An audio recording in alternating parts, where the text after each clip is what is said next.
Hey guys and welcome back to anybody can learn GK. आज हम discuss करेंगे भाई जो लेटेस्ट टॉपिक चल रहा है आजकल राज्यसभा के अंदर कि डेप्यूटी चेयरमैन के लिए नो कॉन्फिडेंस रेजोल्यूशन निकाल दिया गया था। और मैं हम इसमें ये भी डिस्कस करेंगे कि राज्यसभा और लोकसभा में जब नो कॉन्फिडेंस मोशन आता है तो क्या होता है, क्या राज्यसभा में नो कॉन्फिडेंस मोशन आ सकता है, ये सब चीज़ें डिस्कस करेंगे। और अभी जो फार्मर बिल है भाई वो वॉइस वोट से पारित किया गया यानी कि पास किया गया, तो वॉइस वोट क्या होता है ये भी डिस्कस करेंगे। और 8 एमपी वही सस्पेंड भी हुए हैं तो उनके बारे में भी डिस्कस करेंगे। इमेज में आप लोग देख रहे हैं डेप्यूटी चेयरमैन ऑफ राज्यसभा।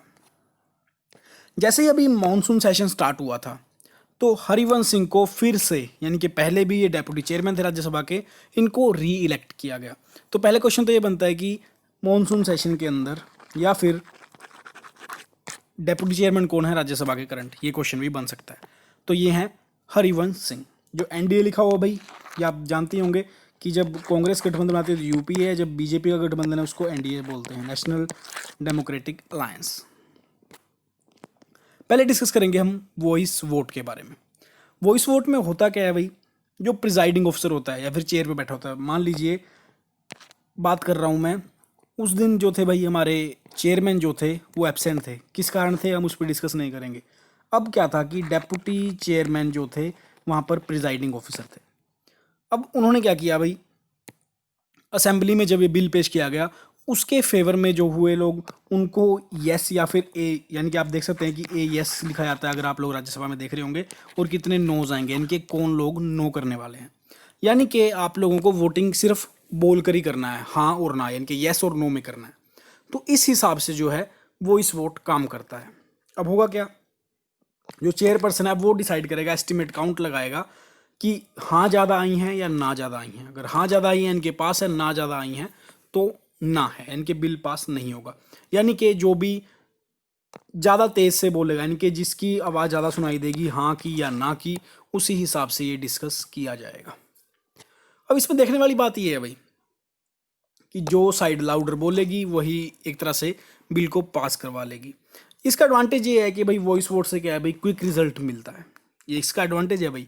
लेकिन इससे बड़ा डिसएडवांटेज क्या है इसका, कि एक तरह से हम इसको एक्यूरेट नहीं बोल सकते, इनएक्यूरेट बोलेंगे, क्योंकि हमें नहीं पता कि क्या नंबर ने हाँ बोला है क्या ने नहीं बोला है। जस्ट एक तरह से जिसने ज़्यादा ऊंचा बोला गया उस हिसाब से ये बिल पास हो गया। अब क्या होगा कि स्पीकर डिसाइड करेगा कि किस साइड में ये वॉइस लाउडर रही है, यानी कि एक तरह से डिसएडवांटेज है कि इनएक्यूरेट डाटा मिलेगा। अब जैसे ही फार्म बिल पास हुआ भाई, आपने देखा होगा राज्यसभा में कि डायरेक्ट ने तो बिल भी फाड़ दिया था एक तरह से, किस तरह से उन्होंने अनपार्लियामेंट बिहेवियर किया।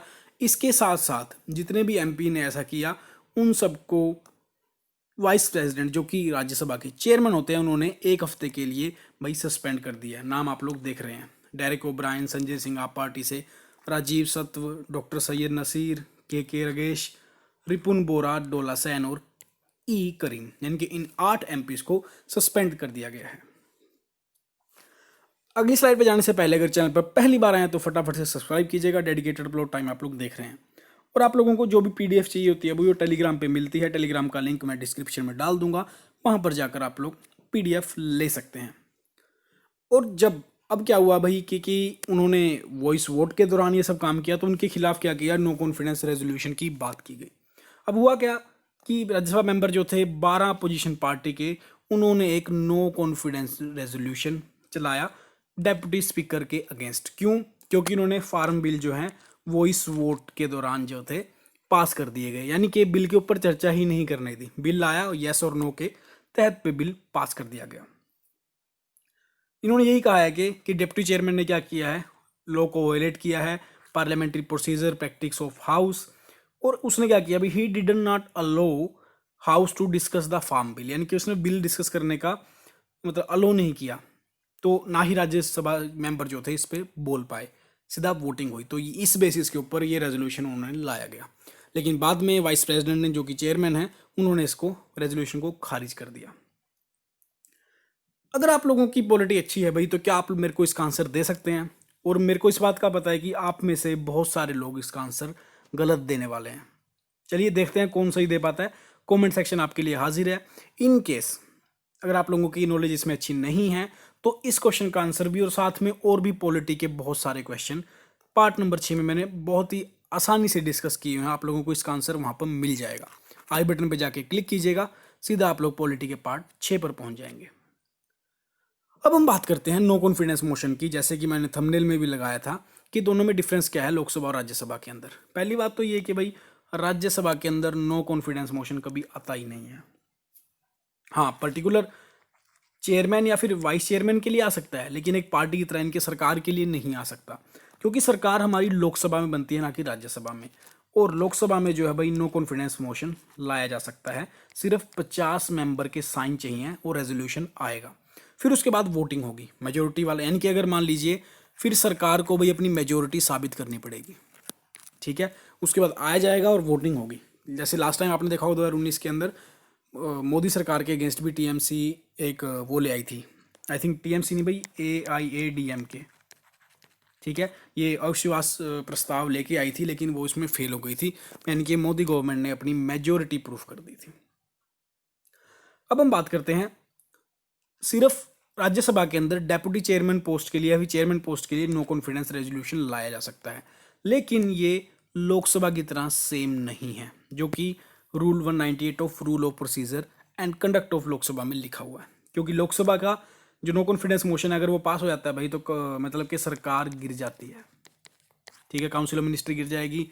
गिर जाने का मतलब क्या है कि इस्तीफा दे देगी और फिर से चुनाव होंगे, या फिर कोई और पार्टी अलायंस बनाकर सरकार बनाती है, दैट्स इट। अदरवाइज चुनाव फिर से होंगे, क्योंकि इसमें लिखा हुआ है कि अगर ऐसा हो जाता है तो काउंसिल ऑफ मिनिस्टर को रेजिग्नेशन देना पड़ेगा, क्योंकि आर्टिकल नंबर 75 ऑफ कॉन्स्टिट्यूशन कहता है कि काउंसिल ऑफ मिनिस्टर जो है कोलेक्टिवली रिस्पॉन्सिबल है हाउस ऑफ पीपल, जिसको कि हम लोग लोकसभा बोलते हैं। आगे देखते हैं भाई। और इससे पहले भी ये हो चुका है, दैट मीन्स कि लोकसभा के फर्स्ट स्पीकर जो थे GV मावलांकर जी, 1951 में उन्होंने भी ये फेस किया रेजोल्यूशन। एक थे सरदार हुकुम सिंह जी 1966 के अंदर, वो भी फेस कर चुके हैं। 1987 के अंदर बलराम जाखड़ भी ये फेस कर चुके हैं। यानी कि ये बात तो क्लियर है भाई कि नो कॉन्फिडेंस मोशन जो है वो लोकसभा में, लेकिन वो सरकार के लिए लाया जाता है, यानी कि जो सरकार है एट प्रेजेंट उसके लिए लाया जाएगा।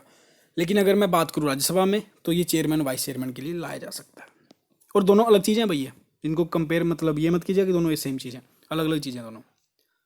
अब देखते हैं बात कि डेप्यूटी चेयरमैन का काम क्या होता है।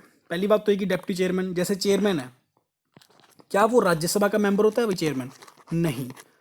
जो भी देश का वाइस प्रेसिडेंट होगा वो चेयरमैन होगा राज्यसभा का, और जो डेप्यूटी चेयरमैन होता है भाई वो राज्यसभा के मेंबरों में से ही चुना जाता है।